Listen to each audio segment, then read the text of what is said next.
And welcome back to You and Your Taxes. My guest on this segment is Neil Shah, wills and estates attorney. We are talking about exit planning for your business, whether it's small or large. And let's talk about corporations, Neil, whether they're small corporations or large corporations, LLC or incorporated corporations. Usually, in an incorporated company, you have officers, isn't that correct? You have a president, a vice president, That's right. and the rest of it. And there would be some sort of succession plan for the corporation to go forward. Now, if someone wants to exit in that situation, or even in the small situation, give us the similarities and the differences from a large and small corporation when you want to plan exiting. Yeah, it's almost a little bit of a paradox because a lot of people will think that the larger the organization, the more likely it is to sustain one person's leaving. And that's usually the case. But I think what I've seen in my experience is the more successful transitions happen when there's strategies in place. And by strategies, I mean, look, it can't just be about the one person who's the sales guy. It can't just be about the one person who's the operations person. So you want to make sure that you have systems and processes in place. And the larger the organization, the more important these processes and these systems are. So what I've seen successfully done with these is having a clear indication of who the certain roles are within the officer. So if you've got a president, making sure that the president knows exactly what the president's supposed to be doing, but the successful ones will also have a president-elect and maybe a term and a constant rotation, or maybe a playbook system itself. You can get into more exotic type plans. There are ESOPs, there are stock incentive plans, but a lot of these really, at the heart of it, are retention plans, because it's the turnover and the constant loss of human capital, meaning losing employees, that winds up being a big threat to the businesses.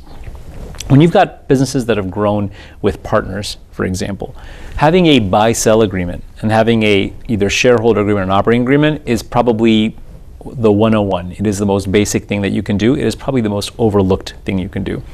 All the business owner clients that I work with, most of them will look at this like it's elective surgery. You know, I can get rid of the love handles or I won't get rid of the love handles. Yeah. When in fact, it's like diet and exercise. It's like something that has to be done. So partnerships, people should actually have an agreement in place, shouldn't they? And in that agreement, they should be talking about exit strategies for all the partners. Absolutely. Correct? Yeah. And so how do they plan a contract in that case? Let's say you and I, and we take a third person, Parag. Yep. Well, three of us. Perfect. We want to start a business. Now, what do you think the three of us should be doing together? We decide to start a business together. Yeah. Well, the key is two different aspects. One is let's figure out operations, and then let's figure out exits. Because let's face it, an exit is going to happen, whether it's a voluntary exit or an involuntary exit. There's the ultimate exit, which is basically death. Yeah. But there's also voluntary exits, like I decide that I'm fine and I want to go sail in the Virgin Islands for the next rest of my life.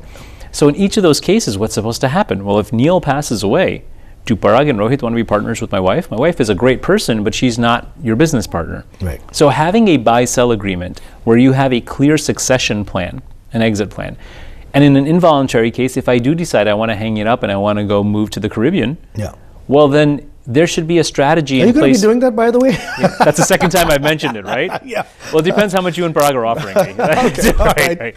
But if there were an actual succession plan, I would be able to say, hey, I'm taking off. Guys, this is what I think my shares are worth. There should be a mechanism for Rohit and for Parag to come back to me and say, well, okay, yes, you're right, or no, you're not right. This is the formula for this. Yeah.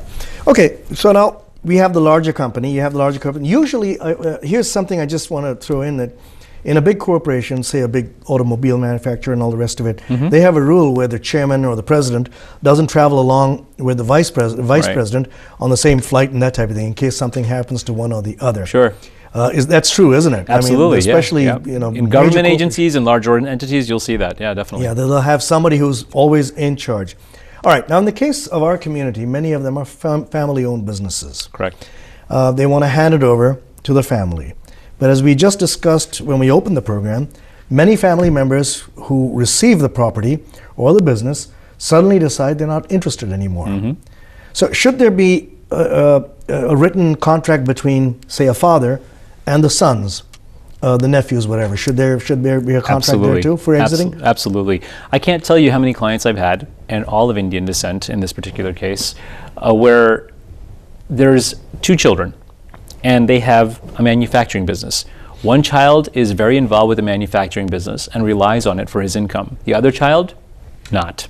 Maybe they're a doctor or a lawyer or something completely unrelated. Now, the father and the mother want to be very cognizant of the fact that this business that we built belongs to both our kids. But at the same time, one child is dependent on it for his income because he's given it more effort. So they want to find a way to make sure that at their passing or at their exit, that the fair thing happens. And equal in this case is not the same thing as fair. Because equal would have been get the business equally to both kids. But that's not fair because one child worked harder in that business. So having a written agreement where they say, look, at our passing or at our exit, this business is going to be owned by both of you. But the child who's working in the business, whose effort is a direct impact on the actual profitability and the value of the business, is going to benefit more. Or maybe they'll have an employment agreement with the business itself. And maybe they'll have control over it itself.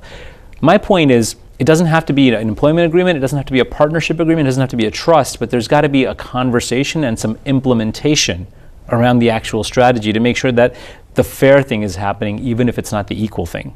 All right, here's one final question. If it's a sole proprietorship or an LLC owned by one person, and this person has a successful business, but wants to exit, doesn't want to sell, and is thinking of a partner.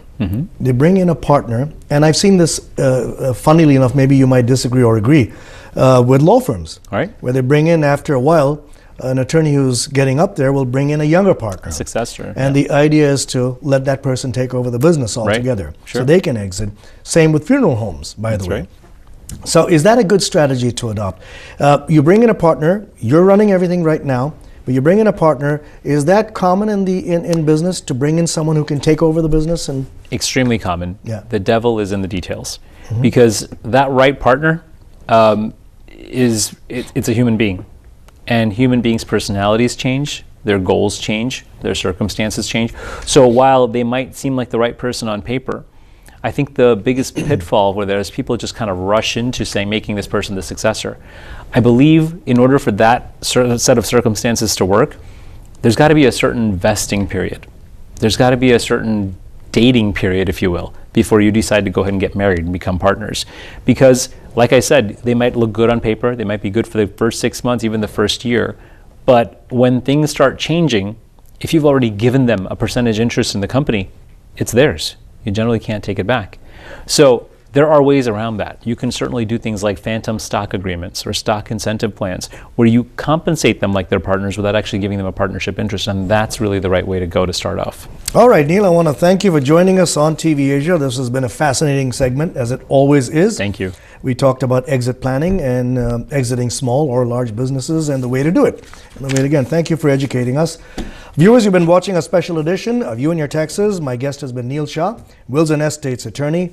I'm Rohit Vyas, and thank you all for watching.